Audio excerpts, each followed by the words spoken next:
bagong linggo na masamba ang Panginoon. Amen. Handa na po ba kayo? Amen. So nawa po ay settled na tayo. May mga nakatayo pa. Inihiling ko po na maupo na po tayo para makapagsimula na po tayo. Ayan, mas lalo pong umiinit kapag tayo ay gumagalaw. Marami pong upuan dito. Uulitin ko, yung mga nasa likod, pwede kayong umupo dito sa harapan. Amen. Sige po, tayo po ay manalangin na. Handa na po ang bawat isa. Manalangin na po tayo. At sa bukas po ay bagong buwan na. Buwan na po ng Hunyo. So, ibig sabihin po ay nangalahati na po ang taong 2026. Okay po. So, kalahating taon na po tayo. At magandang balita, pumasok na po, panahon na po ni Habagat. Yan. Kaya sa mga susunod na araw, hindi na po tayo magpapaypay. Magpapayong naman tayo. Amen. Sige po, mahilingin ko na po na manalangin na po tayo. Lord, maraming salamat po sa umaga na to. Salamat sa panibagong pagkakataon. Salamat sa araw. Salamat sa buhay. Salamat sa lakas. Panginoon, salamat sa maraming bagay. Salamat sa mga kabigatan. Salamat sa mga problema. Dahil yan, lumalapit kami sa iyo. Dumudulog kami sa iyo, Panginoon. Salamat sa mga pagpapala mo. Salamat sa patuloy na pinaparanas mong pag-ibig, O God. At higit sa lahat, yung walang sawa mong pagbibigay sa amin ng pagpapatawad. Dahil every time, Lord God, na nakagagawa kami ng kasalanan, lagi kang handa, O Diyos, na kami po ay patawarin, linisin. Yung process of sanctification mo, Panginoon, nandoon pa rin, O God, hanggang ngayon. Kaya salamat po. We pray, Panginoon, sa manugang ni Nanay Saling na si Sol. Nawa, O Diyos, lubusan na po siyang gumaling. At kung siya man po ilipat ng ospital, hindi na siya magtagal ng ospital, makalabas na po siya agad-agad. And we continue to ask for your provision sa lahat po ng mga kakailanganin niya, Lord, sa pangangailangan niya sa paggagamutan. Lahat ng ito, binubulog namin sa iyo at naniniwala kami, God, na palagi kang merong kaparaanan, O Diyos, sa bawat sitwasyon na ganito. Ganon din, Lord God, si Arlene na magsa-celebrate ng kanyang birthday sa June 6. Thank you, God, sa buhay ng manugang ni Nanay Peli, Panginoon. Continue to bind them with your love. At patuloy, Panginoon, na nawa, O Diyos, sila mismo ay magpagamit sa iyong kaharian. At sa bawat isa sa amin, kami po ay nagpapasalamat. Patuloy mo kami hinuhubog ayon sa iyong kagustuhan, ayon sa iyong kalooban. Kaya purihin ka, Banal na Espiritu, wini-welcome ka namin at patuloy na mangusap ka sa bawat isa at sa bawat salita na maririnig po namin ngayon. In Jesus' name, Amen! Amen! Hallelujah! Purihin po ang Panginoon.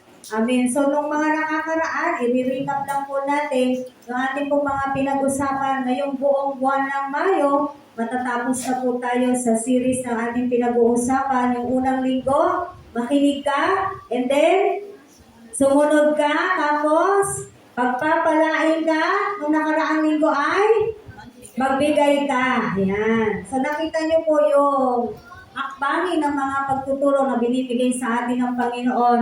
Ngayon naman po, bilang panghuling linggo, nais po natin ituro kung saan ito po ay naibahagi din sa atin during our 3-day camp doon sa Dasma. Gusto po natin i-share sa inyo yung word doon, magliwanag ka. Ayan. Sabihin nyo nga sa katabi mo, magliwanag ka. O baka naman nagniniling na pala siya, no? Praise God. So, para magawa po natin ang mga bagay na to, kailangan po tayo ay naliliwanagan. Amen. At ang liwanag na yan ay magmumula lamang, hindi po sa atin, kung hindi sa tunay na liwanag, sa tunay na pinagmumula ng ating liwanag, at siya po mismo ang liwanag. John chapter 1, verses 4 to 5. Buksan po natin, ito po yung ating main verse. John chapter 1, verses 4 to 5. Sa Tagalog, 1. Kabanata 1, talata 4 hanggang 5.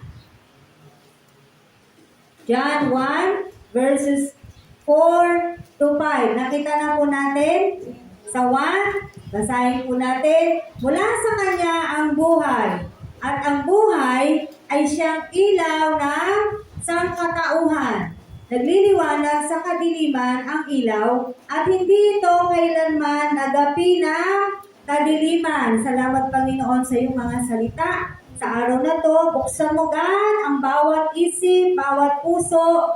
Tanggapin po namin ang katotohanan, tanggapin namin ang salita mo, at masunod namin ang bawat salita na nilanais mo, na nilalayon mo, na sundin namin, nagamparin namin, na isabuhay namin ang iyong mga salita. In Jesus' name.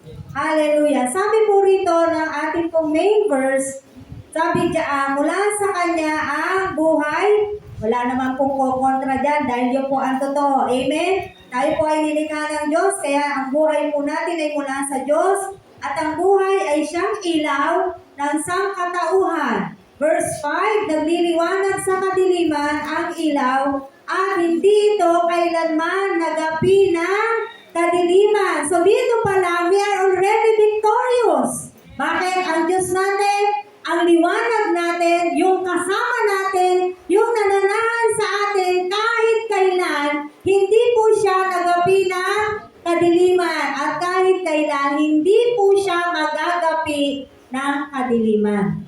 Yan po ang itanim natin sa ating kaisipan. Sa kabila ng kung nalalambungan ka ngayong kapatid, sa kabila ng kung nadidiliman ka ngayong kapatid, panandalian lamang yan. Nandyan ang liwanag, lagi siyang handa. Amen po, yung liwanag hindi niya yung binabawi. Lagi siyang handang magbigay ng liwanag. No? At buhay sa bawat nagsasaliksik, sa bawat humahanap po sa Kanya, hindi siya kailanman magagapi ng kadiliman o ng kaaway. Dahil po sabihin natin, may sinasabi rin sa Biblia na sa mundo na to, sa sanlibutan, ang nagahari ay ang demonyo, hindi pa rin niya kailanman magagapi ang ating Diyos. Amen. Ganyan po kalakas, ganyan kaliwanag, ganyan ka makapangyarihan, meron tayong lahat. At yan po ay ang ating Diyos. Hindi mo siya pwedeng maliitin. Amen? Dahil sa totoo, hindi naman din talaga siya maliit. Sabi ng Biblia, ang tungtungan ng kanyang paa ay itong earth. No? Nabasa niyo na po ba yun? So, hindi natin lubos na maunawaan gaano nga ba kalaki, kamakapangyarihan, kadakila, kasovereign ang ating Panginoong Diyos. Ngayon, sabi sa atin, magdiwanag ka. Dahil meron tayong daladalang liwanag. Nasa atin ang liwanag, nananahan sa atin ang liwanag. Kaya dapat lamang na bawat isa sa atin para magawa natin yung mga unang mga bagay na ating pong pinag-aralan, para masunod natin ang salita ng Diyos, kailangan tayo po ay magliliwanag. So, paano po natin gagawin yan? Very basic lamang po yung mga babahagi natin sa inyo ngayon, na kung saan itong mga basic things to do na to, ito lagi yung nagkakaroon ng question. Ang laging tanong, ginagawa mo ba? Kung ginagawa mo, consistent ka ba dito? Yan. Una, this is at random. Wala po itong, ito yung dapat una, ito yung pangalawa, wala po. This is at random. Una lamang na naisulan natin, pray. Manalangin ka. Para magliwanag ka, kailangan tayo po ay merong pakikipagniig, merong pakikipag-usap, merong komunikasyon sa ating Diyos. Sa source. 1 Thessalonians 5:17, sabi ron, pray unceasingly. Never stop praying. Sabi sa New Living Translation, sa Tagalog, unang Thessalonica, tingnan po natin, may silang po yun. 1 Thessalonians 5:17, sabi po rito, maging matyaga sa pananalangin. Sa mga ibang version, nabanggit ko na, never stop praying. Sa King James Version, or I think it's NIV, pray unceasingly. Huwag kang titigil manalangin. Di ba yun yung ibig sabihin ng pray unceasingly? Di ba yun din yung sinasabing never stop praying? Ang sabi rito sa Tagalog, maging matyaga sa pananalangin para tayo'y magkaroon palagi ng interes sa salita ng Diyos para hindi mawawala yung kagustuhan natin na sumunod sa ating Diyos. Kailangan meron po tayong prayer life. Again, babagsak tayo dun sa tanong, nananalangin ka ba? At kung nananalangin ka, consistent ba yung prayer life mo? Yan. Kayo lang po makakasagot niyan. Hindi ko alam. Ikaw at ang Diyos ang nakakaalam kung ang prayer life po natin ay consistent. Hindi ka mananalangin kapag meron ka lang hinihingi sa Diyos. Hindi po genie ang Diyos. Mga Kristiyano, mga kapatid sa pananampalataya, huwag natin gawing genie ang Diyos. Lord, kailangan ko nito. Lord, gusto ko nito. Para bang kailangan yung gusto niya, yung kailangan niya, sagutin ng Panginoon, ibigay ng Panginoon, at ang tingin sa Diyos, genie. Genie in a bottle. Na pag hindi napagbigyan, hindi nabigay yung panalangin, nagkakaroon na ng question, bakit gano'n ang Diyos? Bakit niya ako hinahayaan? Bakit niya ako ginaganito? Bakit hindi niya sinasagot ang panalangin ko? Naunawaan niyo po? So, para tayo po ay magliwanag, dapat consistent po yung prayer natin. Do you have your prayer life? Meron po ba kayong prayer life? Do you have your prayer time? No, diyan papasok yung personal devotion po natin. Hindi yung yes, may prayer ang church, pero ikaw mismo, nakikipagdiig ka ba sa Diyos? Ang sabi ng Biblia, never stop praying. Why? There are a lot of things to pray for. Ang dami po nating dapat ipanalangin. Ang dami po nating dapat idulog sa ating Diyos. Tumingin ka sa paligid. Tumitingin kayo sa social media nyo. Naniniwala ako, ang dami yung nakikita ron, nababasa doon na kailangan ng panalangin. Then pray! Amen! So para maging tagasunod po tayo, and yung willingness na makinig ng salita ng Diyos, alam mo, pag wala po tayong pakikipagtiig sa Diyos, tatamarin ka talaga. Tatamarin ka sa mga spiritual na bagay na katulad nito. Mawawalan ka ng interes. Bakit? Kasi nga yung pakikipag-usap nga sa Diyos, ayaw mo eh. O tinatamaran mo or neglected or ignore pag sinabi nating pray. Ako lang naman ang salita ng salita. Gusto mo bang marinig ang tinig ng Diyos? Baka hindi ka makatagal. Naunawaan po ba natin to? Lisa, hindi tayo dapat humihiling ng hindi natin naiintindihan ng lubos kung ano po yung hinihiling natin. Tandaan natin, ng mga tao noon na nakasulat sa Biblia, even in the New Testament, anong sabi nila? Huwag na kami! Ikaw na lang humarap dyan, Moises! Ikaw na lang makipag-usap sa Diyos! Mamamatay kami!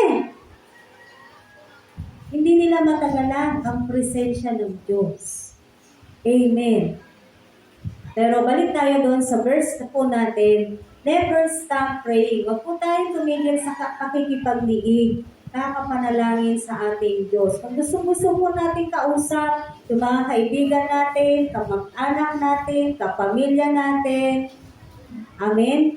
Lalo na kung mahal mo yan, as in love mo talaga sa mga binata at dalaga, nag-usap na, mag-uusap pa uli.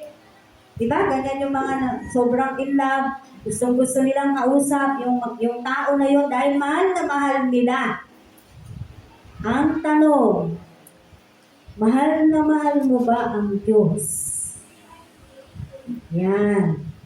Kasi dito pa lang, para po tayong magliwanag, kailangan po tayong nakikipag-usap, nakikipag-liig sa Diyos. Anong prayer po kanina? Bago kumain, sabi ko, thank you, Lord. Hindi po yun yung pinag-uusapan nating prayer. Nauunawaan niyo po, when I say prayer, yun talaga, it's just between you and God. Na nakikipag-usap ka, nakikipag-liig ka, dinudulog mo kung ano yung mga bagay na dapat nasa paligid mo, dinudulog mo ang iglesia, dinudulog mo yung mga tao sa paligid mo. Ang marami po tayong dapat ipanalangin sa ating Panginoon. Amen? Kaya po, nawa po, kaya nga sabi ko, basic lang po itong mga pag-uusapan natin. Kaya lang, ang laging tanong dito sa mga basic things to do na to, ginagawa mo ba? Consistent ka ba? Ayan. No? Kasi sa totoo lang po, even, hindi lang po dito sa SCF, marami pong churches ang ministry ng pananalangin ay isa po sa neglected ministry. Ay, hayaan mo na sila na lang manalangin doon. Madalas po yung ministry na to, kinaaantukan, kinaiinipan. Pansinin mo, pag mahaba na yung prayer, lahat ang hihikap.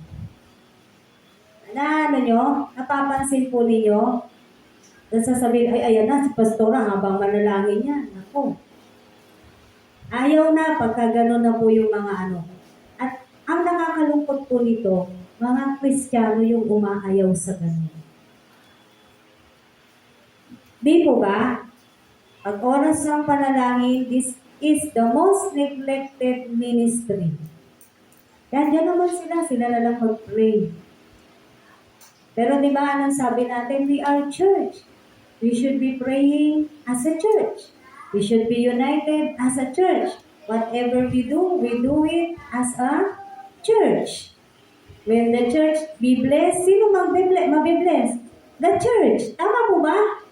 No? Hindi tayo yung masaya lang pag merong blessing ang iglesia. Pagka balik na uli sa regular, sa normal, o yun na lang, iba-iba uli, yung sila-sila na lang uli, hindi po dapat tayo ganun.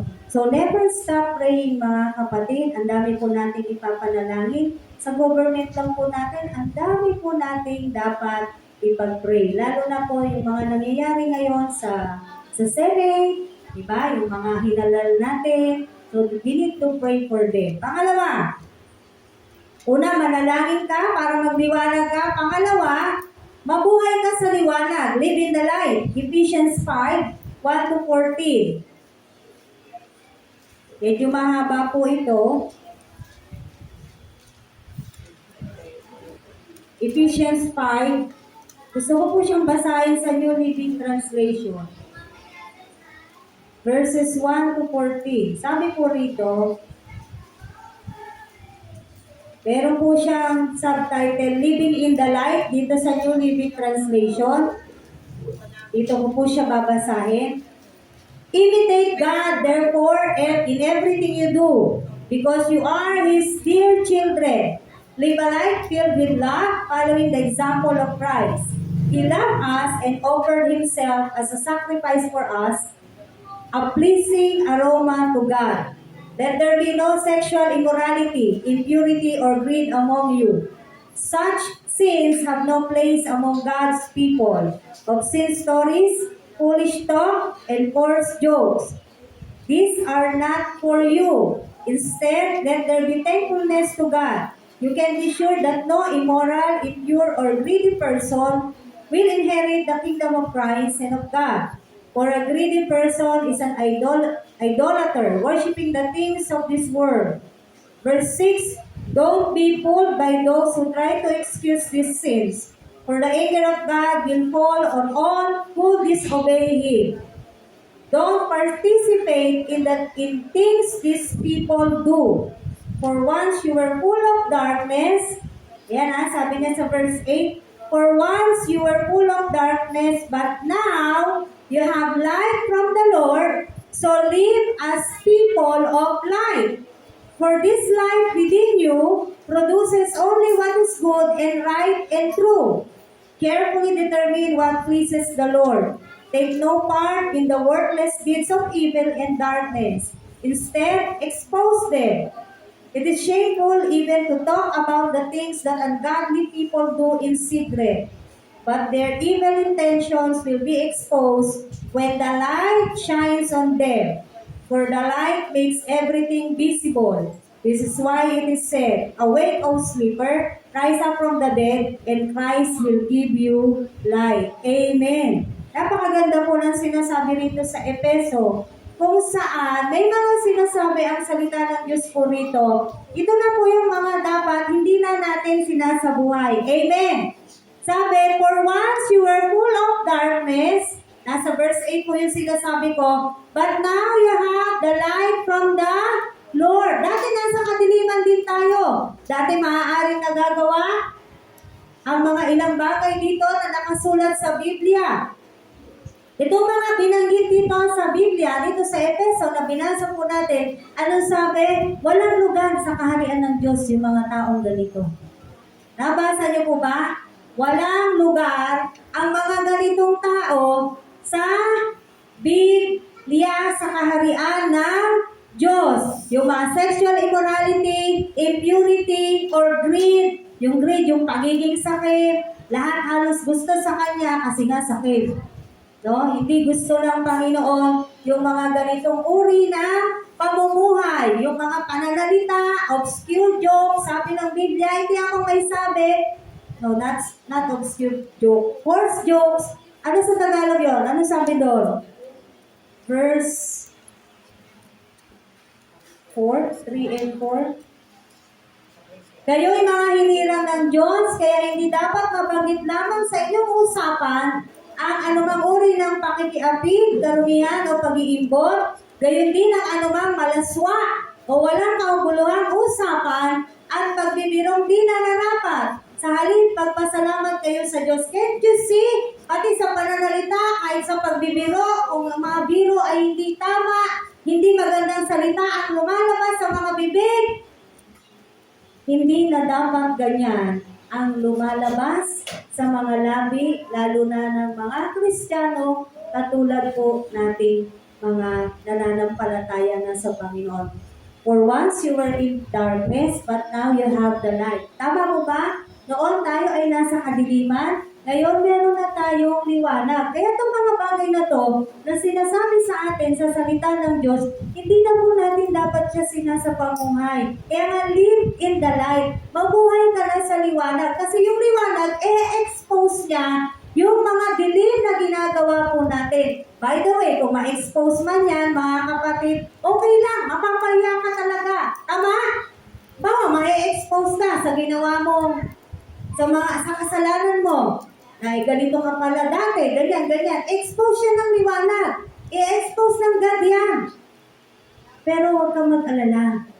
Kahit na nakakahiya, yun ang consequence ng kasalanan. Amen? Tandaan po natin to. Every sin has a consequence. So, kung mapapayaman po tayo, yun ang magiging consequence ng kasalanan natin nung nasa dilim pa tayo. Pero ang maganda nun, na-expose na ng God, yes, nahihiya ka, pero hindi ka na mabubuhay doon sa dilim na yon. Naunawaan niyo po ba? Hindi mo na yon babalikan. Bakit? In-expose ka na ng God eh. Kaya ka na-expose ng God, kaya ka in-expose ng God, para pigilan na po natin ano man yung mga bagay na ginagawa natin noon sa dilim. Surrender the evil thoughts that we have. Yan, i-surrender na po natin sa Diyos yung mga pangit na kaisipan, the evil ways that we have, the evil actions that we have. Surrender po natin yan sa Panginoon para makapamuhay tayo sa kaliwanagan. Hindi pwedeng sasabihin mo, I have the light, I have my God, I am a Christian. Pero yung ginagawa mo, ginagawa ng mga taong nasa dilim. Naunawaan niyo po ba? Hindi pwede na sasabihin mo na nasa liwanag ka, pero ang ginagawa mo ay yung mga taong walang liwanag. Amen. Dapat po maliwanag po yan sa atin. So, na-expose na po tayo, nahiya na tayo, na yun na yung consequence ng ating ginawa. And then, wala na yun. Na-surrender na natin sa God. Magpatuloy po tayo mabuhay sa kaliwanagan. Sabi nga dito po sa ating binasa, di huwag tayong masasangkot. Kaya huwag kayong makikisangkot sa mga taong gumagawa o sa mga taong nasa kadiliman. Ayaw ng Biblia, ayaw ng salita ng Diyos, ayaw ng Diyos. Bakit? They are still in the process of sanctification. Nililinis pa rin nga tayo ng Diyos, tapos magdudumi ka. Kung sa anak mo yan, nililinis mo, nagdudumi, ano gagawin mo? Palo yan, di ba? Ba't nililinis kita? Dumi ka ng dumi. Lalagyan pa kang puwet niyan. Imagine niyo ngayon ang Diyos natin. Nililinis ka, tapos dumi ka ng dumi. Ano sasabihin sa'yo ng Diyos? Naku, anak, nililisin na lang kita ulit. Siyempre may palo yan. Yun po yung katotohanan.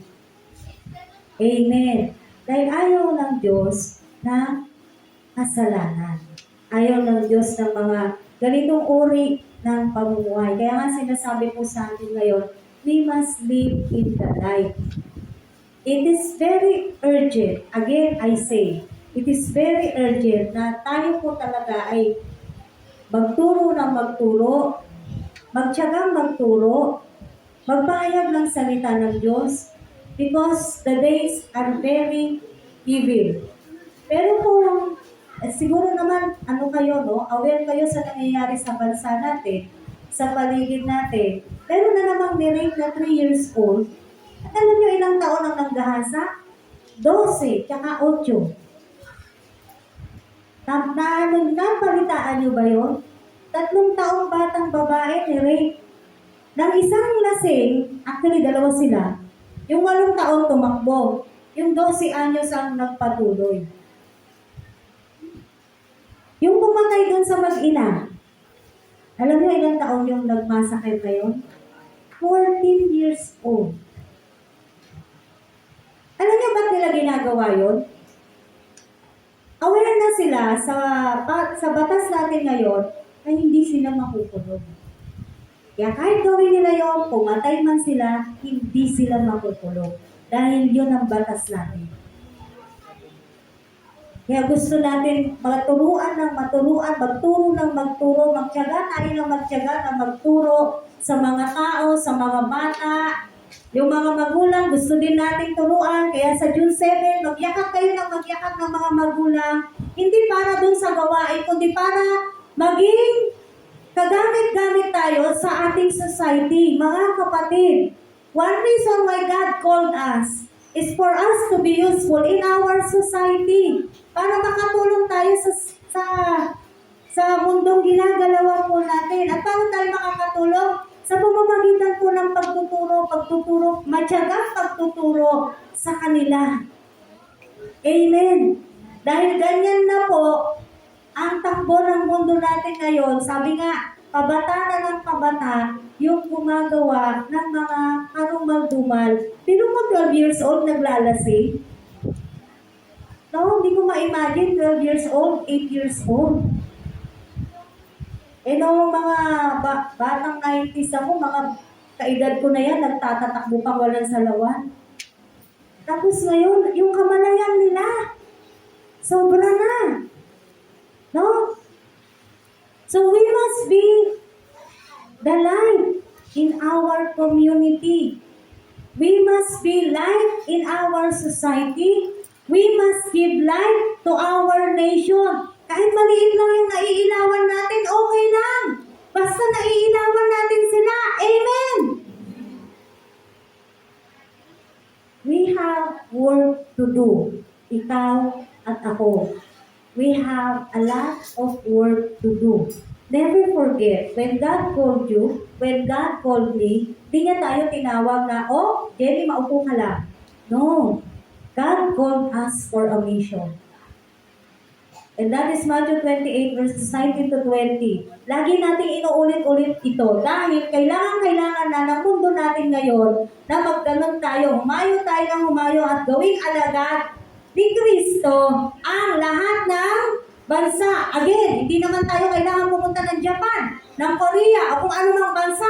Itong paligid natin na to, yung paligid sa inyo, yung mga kapitbahay nyo, yung mga katrabaho ninyo, mga kaklase nyo, mga kaibigan nyo, mga kapamilya ninyo. Amen po ba? Ang dami-daming tao natin na-encounter araw-araw. Do we share? Do we give light to others? Nagliliwanag po ba tayo sa iba? Amen. So we must live in light so we can give light to others. You cannot give light kung ikaw mismo madilim ka. Sabi nga, nung kasabihan, hindi mo kayang ibigay yung wala ka. Naunawa ninyo? Kung wala ka namang liwanag, anong ibibigay mo? Pagkakalat ka rin ng dilim, transferring of the spirit pa yung ginawa mo. Nagkalat ka pa ng dilim, huwag na lang. Amen. So we must give light. And we must transfer a very good spirit to others and not transferring the spirit na masamang espiritu yung natatransfer pa po natin sa ating kapwa, sa mga tao. Bakit? Paano natatransfer yun? Nakikita nila yung buhay mo. Nakikita ka paano ka kumilos, paano ka gumalaw, paano ka magsalita, paano ka magtrato ng tao. Ikaw ba ay nagbibigay ng liwanag o nadiliman na sila sa'yo? Amen. So we must live in the light. Sabi po sa Romans 12:21, Roma 12:21.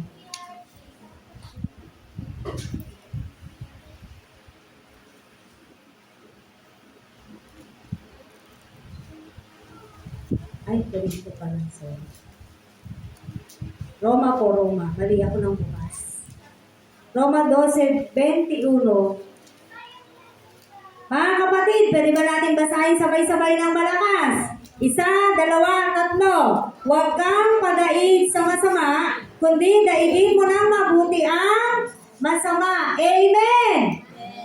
Mga liwanag, mga nagliliwanag dyan. Huwag daw tayong padaig sa masama, kundi ang dadaigin natin ay yung masama. And not the other way around. Hindi yung kabaliktaran ito dapat ang mangyari. Dapat ang mananaig ay yung mabuti. Na hindi, masama na yung nangyayari sa mundo. Magpakasama ka na rin. If you can beat them, join them. Kasabihan po yan, di ba? Di mo sila makuha, sumama ka na lang sa kanila. Sige, gawin niyo yun. Kung gusto ninyong mapariwara, kung gusto ninyong mapahama, ganun po yung gawin natin. Kung anong ginagawa ng sanlibutan. Cannot beat them, cannot bring them to the light, and then let's join them. Ewan ko lang kung saan tayo pupulutin. Now, na-imagine nyo po ba kapag ka ganun? Ayaw naman nila pastora eh. Parang kahapon po, humayo po tayo dito sa kapaligiran natin. By the way, nagbago po yung schedule natin kasi wala na palang estudyante sa Kapsulong kahapon May 30. No? Kaya, hindi po natin kinancel, bagkus tinuloy natin yung evangelism dito po sa paligid natin.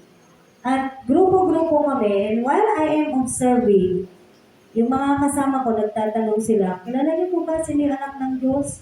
Pero hindi nakasagot eh. Natandaan mo yung Joy? Pero hindi nakasagot. Sino po ba ang Diyos? Halos hindi sila makapagsalita. I don't know kung nahihiya ba sila. Pero palagay ko, kung nahihiya man sila, kahit pa paano sasagot sila. Kasi yung iba na tinatanong namin ay sumasagot po sila. Pero merong hindi nakakasagot. Ano pong masasabi niyo sa Diyos? Sino po ang Diyos? Sino po yung anak ng Diyos? Sino po yung tagapagligtas? They can never answer. Nakakalungkot. Tapos sasabihin nila, kilala nila ang Diyos. Pero mo sa panahon natin ngayon, marami pa rin mga tao ang hindi alam ang patungkol sa Diyos. Or, hindi talaga nila kilala sino si Kristo. Sino ang Diyos? Ano yung ginawa ni Kristo? Bakit? Wala silang ibang pinagkaabalahan, kundi mabuhay, magtrabaho, kumain, tapos gawin kung anong gusto nila, matulog, magpahinga, tapos kinabukasan, gano'n nila. Gano'n na lang ng gano'n ang buhay. Wala nang kaisipan patungkol sa spiritual na buhay. Nakakalungkot. No? Kaya hindi po tayo tumitigil. Nakakabahagi ng salita ng Diyos. Whether they accepted it or not, it's not our job, but it's the job of our Lord Jesus Christ to change their heart and change their mind. Kahit magbalik-balik tayo sa harapan nila, hindi po natin mababago ang isip at puso ng mga tao. Amen. But what's important is we obey what God is commanding us, and that is to share, to spread the gospel. We will let them know who is Jesus Christ, who is our Lord. Yun yung mahalagang pagkatawag ng Diyos sa bawat isa sa atin. Dahil kailangan madaig, sabi nga rito, nung binasa natin sa Roma 12:21, kailangan madaig ng mabuti ang mga masasama. Bakit? Napakarami na pong mga masasama sa ating pong kapaligiran. At yung mga masasama na yan ay involved na halos ay mga nasa murang edad. Kaya napakahalaga na maturuan po, mabahaginan natin ang salita ng Diyos, lalo na po yung mga batang magulang ngayon. Amen. Kaya please help us bring, kung hindi man po kayo kasama dun sa parents, but please help us bring parents here. Magdala po kayo ng mga magulang dito para makapakinig po sila ng salita ng Diyos. Kung hindi pa kayo kasama dun sa category na parents, dalhin niyo yung parents niyo dito. That's the best thing that you can do. Yung mga walang sa category ng parents, yung parents niyo, dalhin niyo dito para sila makarinig ng salita ng Diyos. Who knows, yung pala yung maging simula ng kanilang pagbabagong buhay na tanggap ang salita ng Panginoon at papasok ang kaligtasan sa inyong sambahayan. Remember, ang iglesia po natin, ang mission natin, bawat sambahayan. Kaya yan ang binigay sa atin ng Diyos, sambahayang Kristiyano. Every household, every family, ang pinagpe-pray natin, buong pamilya, nasa iglesia ng Diyos. Amen. As for me and my house, we will serve the Lord. Never give your family to the devil. Huwag kayong papayag. Amen? Huwag kayong papayag. Ibigay niyo yung pamilya niyo sa kaaway. Huwag kayong papayag. Kahit nag-aasta pa silang kaaway, minsan nagmumukha na silang may sungay, huwag pa rin tayong papayag. Amen! Ganyan po yung mga pandaraya ng kaaway. Pangatlo, nabanggit ko na to, let your light shine in others. Matthew 5:15-16.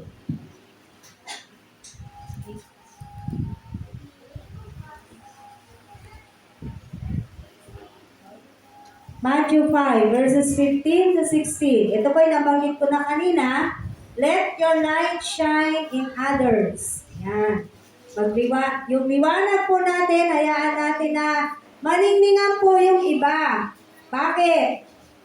Sabi po nito sa Mateo 5:15, yung pag maglalagay ng ilawan sa ilalim.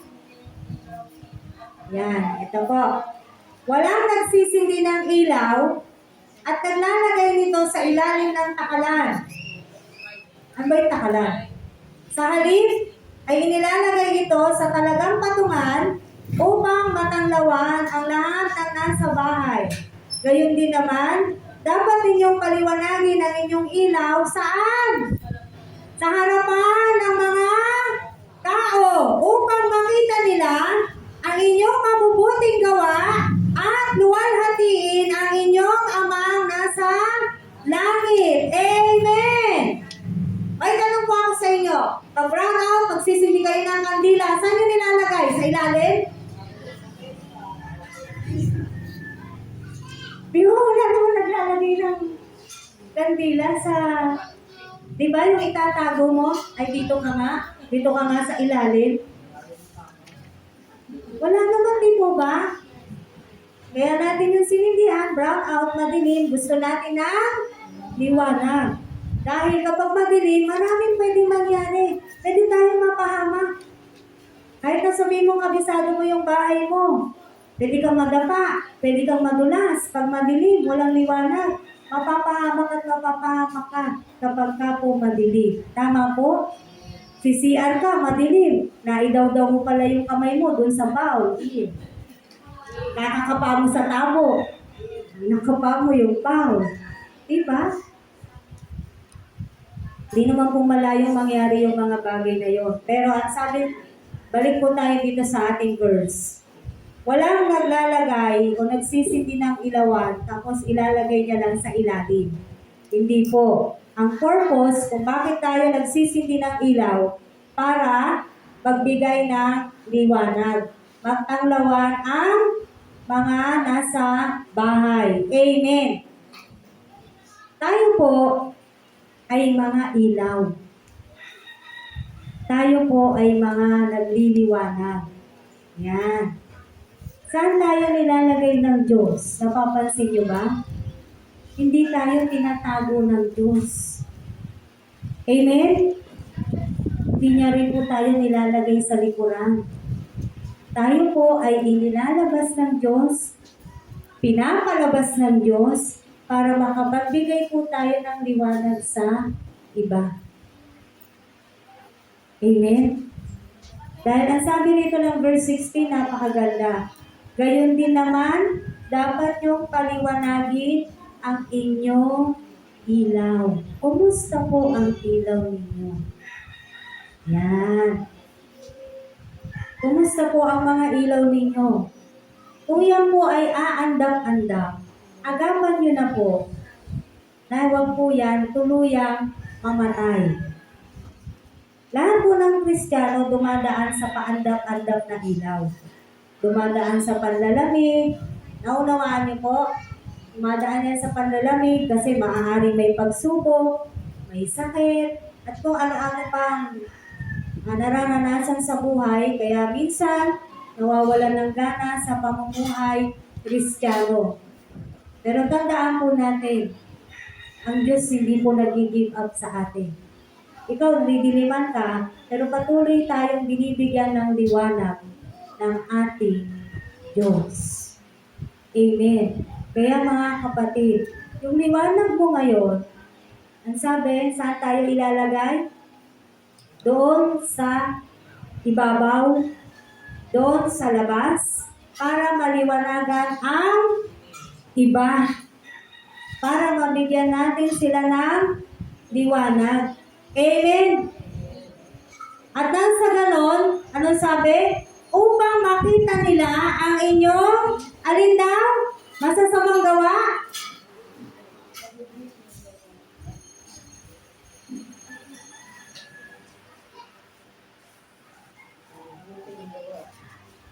Grabe, ang sarap ibuhos kung malamig na po.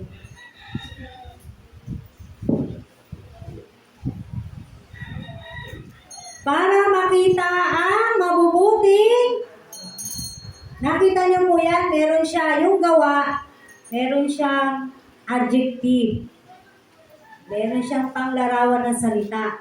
Hindi siya sinabing basta makita lang yung gawa ko. Anong sinabi na dapat makita ng mga tao? Mabubuting gawa. Mabubuting gawa. Sabihin nyo nga, mabubuting gawa. Sabay tanong sa sarili, mabuti ba ang mga ginagawa ko? Amen? Para, sabi rito, para makita yung mabubuting gawa at yung mga makakakita ng mabubuting gawa ng mga anak ng Diyos, ano gagawin nila? Luluwalhatiin nila ang inyong amang nasa langit. Parang karugtong din po or irrelevant sa tinuro natin nung nakaraan, magbigay ka, diba? Pagka palagi tayong nagbibigay, maraming magpapasalamat sa Diyos. Tapos ito naman, magliwanag ka para yung mga nabibigyan mo ng liwanag, nadudulutan mo ng mabubuting gawa mo, luluwalhatiin nila yung ating amang nasa langit. At yun ang nagiging magandang patotoo ng mga Kristiyanong tulad mo at tulad ko. Amen. Maaaring paminsan-minsan or minsan nakaka-open tayo, nakakasakit po tayo, pero mas marami dapat yung liwanag po sa atin. Amen. Bilang mga tao, nakakagawa po tayo ng mga ganon. Pero, again, huwag po natin laging i-excuse yun na kasi tao lang ako. Kailan ka ba naging unggoy? Tama? Ang excuse kasi ng tao ngayon, kapag ka laging ganun yung ginagawa niya, ganun talaga kasi tao lang ako eh. Kailan ka ba naging unggoy? O baka naging baboy ka ba? O naging aso ka during that time na ginawa mo yung hindi maganda? Tama po ba? So, wag natin laging gamitin yung, kasi tao lang ako, kaya ganito, nagagawa ko pa rin yung mga bagay-bagay. Eh, Kristiyano ka na, sinasabi nga, pinag-aaralan nga po natin dito, mabuhay tayo sa liwanag at maging tanglaw tayo sa iba para yung mga iba, yung mga tao, makikita nila yung mga mabubuting gawa ng mga tunay na Kristiyano. Amen! So, let your light shine in others. Pang-apat, hindi na po natin masyadong aanin yun dahil alam ko, nauunawaan nyo na po. Pang-apat, para magliwanag ka, ito, maganda to. Choose the narrow gate. Matthew 7:13 to 14. Para magliwanag tayo, piliin po natin ang makipot na pintuan, makitid na daan. Ano ba mong nasa Bible ninyo? Yung po yun. Matthew chapter 7 verses 13 to 14. Pumasok kayo sa makipot na pintuan, sapagkat maluwang ang pintuan at malapad ang daang patungo saan? Sa kapahamakan. At ito ang dinaraanan ng marami. Ngunit makipot ang pintuan at makitid ang daang patungo sa buhay at kakaunti lang ang nakasusumpong yun. Ito po ay naibahagi na po sa atin during our prayer and fasting. Pero bilang nagliliwanag ka, amen, bilang meron tayong liwanag na nagmumula sa Diyos, dapat tayo mismo, alam na natin kung saan tayo dadaan. Amen. Tayo mismo mga Kristiyano, kahit sabihin mo kang napakahirap dumaan sa makipot na pintuan, dito ka pa rin dadaan. Ito pa rin ang pipiliin mong daan. Anong daan yon? Si Jesus. Remember John 14:6? Jesus is the way, the truth, and the life. No one comes to the Father except through Him. Amen. So, di tayo dapat ito, pagpili natin, kumbaga, hindi na ito question sa atin, hindi ka na rin pipilitin. Ganyan talaga kapatid, pag Kristiyano, mahihirapan ka. Part po ng buhay natin mga Kristiyano yung mahihirapan tayo. Diba? Uulit-ulitin natin yan. Bahagi ng buhay Kristiyano yung mahihirapan ka, mahihirapan tayo, masasaktan tayo, iiyak tayo, magdurusa tayo, mapapagod tayo. Pero sa kabila nun, tayo po ay inaaliw ng ating Diyos. Amen. Remember the disciples of Jesus Christ?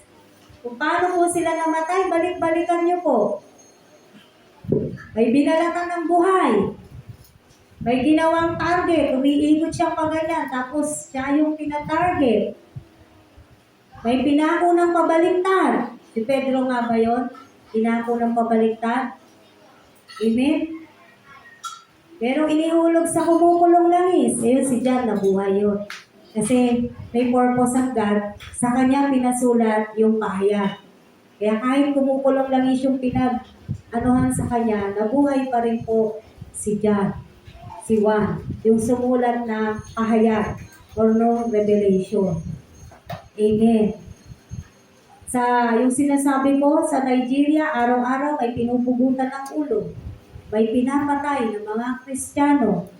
Yung 21 martyrs, itong panahon na po natin itong mga sinasabi ko ha, hindi na po panahon ng mga apostol ni Kristo. Yung 21 martyrs, kilala niyo sila? Nababalitaan niyo sila o nalaman niyo sila? Yung 21 martyrs na pinugutan din ng ulo, sabay-sabay sila nakahilerang ganyan. Pinakita po talaga ng mga namugod. Ano tawag na sa mga grupo na yon? Yung mga namugod ng ulo? Mga ISIS. Sabay-sabay sila. Pero pwede silang maligtas. Alam niyo kung paano? Deny Jesus Christ. But they did not deny Jesus Christ. Marami pa pong nangyayari sa paligid natin ngayon. Sa ibang bansa, sinusunog yung mga churches nila. Kaya nga sabi ko sa inyo, well blessed tayo dito sa Pilipinas eh. Dito, napakalaya natin. Tama? Wala mang maninita sa'yo dyan. Wala mang babawal sa'yo dyan. Walang pipigil sa'yo dyan. Siguro sarili mo na lang yung pipigil para dumalo sa church. Sa iba, para makapag-church sila, napakahirap. No? Yun yung makikot na daan. Hindi ko sinabing lahat tayo pagdadaanan natin yung ganon. I do not know. Hindi ko rin alam.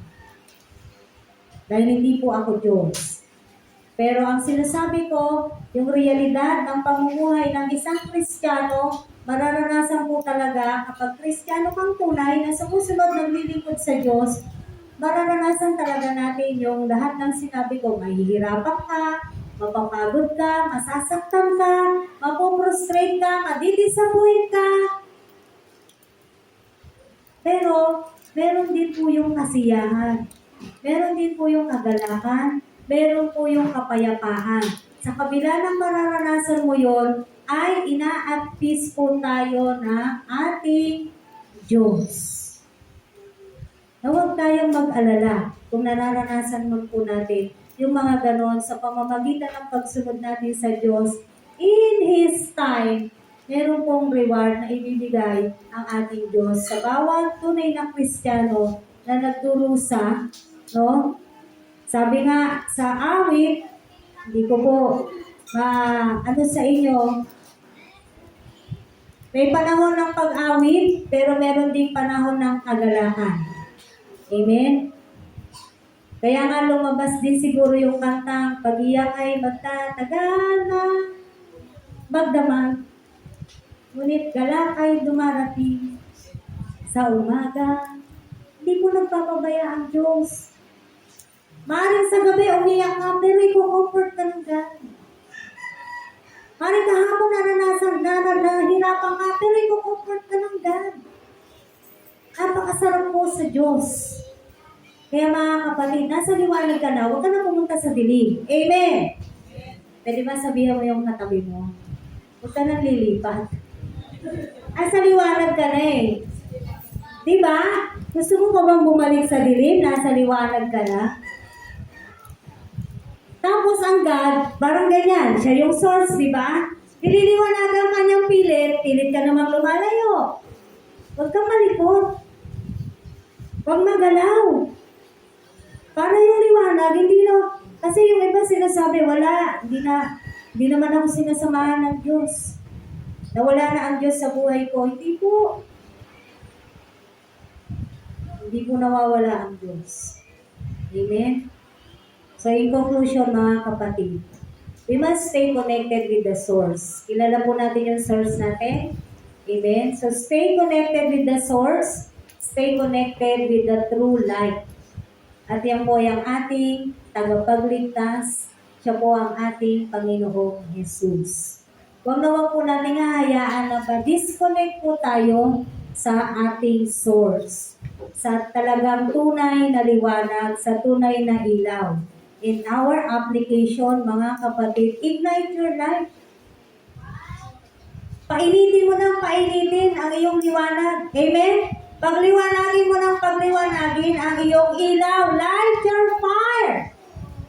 Mga kapatid, always be ready to be the light of the world. Remember yung sinabi sa atin? Kung babalikan po natin yung ating verse in John chapter 1, verse 5 na lang. Last na lang po na pagbasa bilang ating pong aplikasyon sa ating pong mga pinag-aaralan. Sabi po rito, sa ating pinag-aaralan ng John chapter 1, verse 5, nagliliwanag sa kadiliman ng ilaw at hindi ito kailanman nagapi ng kadiliman. Kapatid, kahit kailan hindi tayo magagapi, hindi tayo matatalo, ano man yung nararanasan natin sa mundo na to, na merong kadiliman, merong kahirapan, merong pagsubok, puno-puno ng problema, kahit kailan hindi tayo magagapi ng mga ito kung tayo po ay nasa liwanag. Amen! Mananagumpay at mananagampay po tayo sa laban natin na to. Dahil sabi ni Jesus Christ, sabi ng Diyos, I will never leave you nor forsake you. Hindi kita iiwan, di pababayaan man. Kaya magliwanag po tayo. Again, balikan po natin yung pinag-aralan po natin. Paano tayo magliliwanag? Never stop praying. Huwag kang titigil na manalangin. Live in the light. Mabuhay ka sa liwanag. Let your light shine in others. Choose the narrow gate or narrow path or narrow door.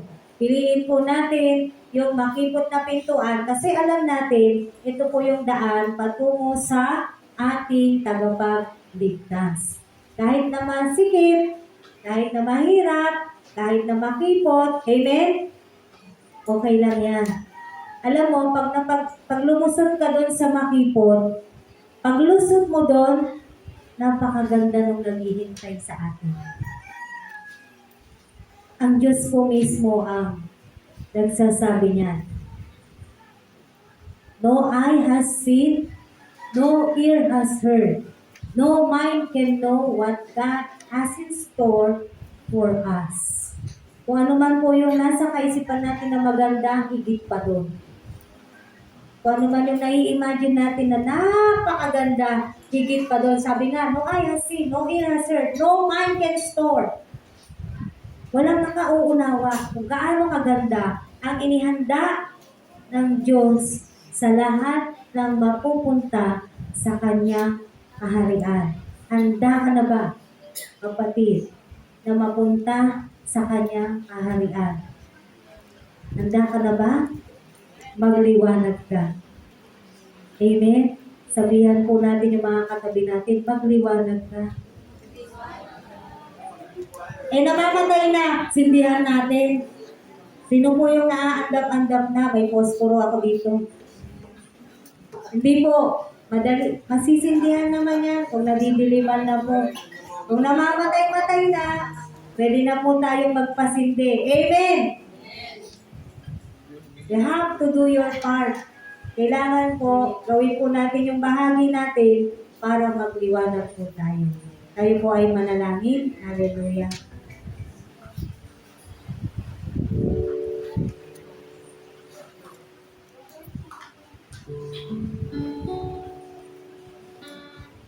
Manalangin po tayo. Pagpasalamat po tayo sa ating Diyos sa mga salita na ipinagkaloob niya po sa atin.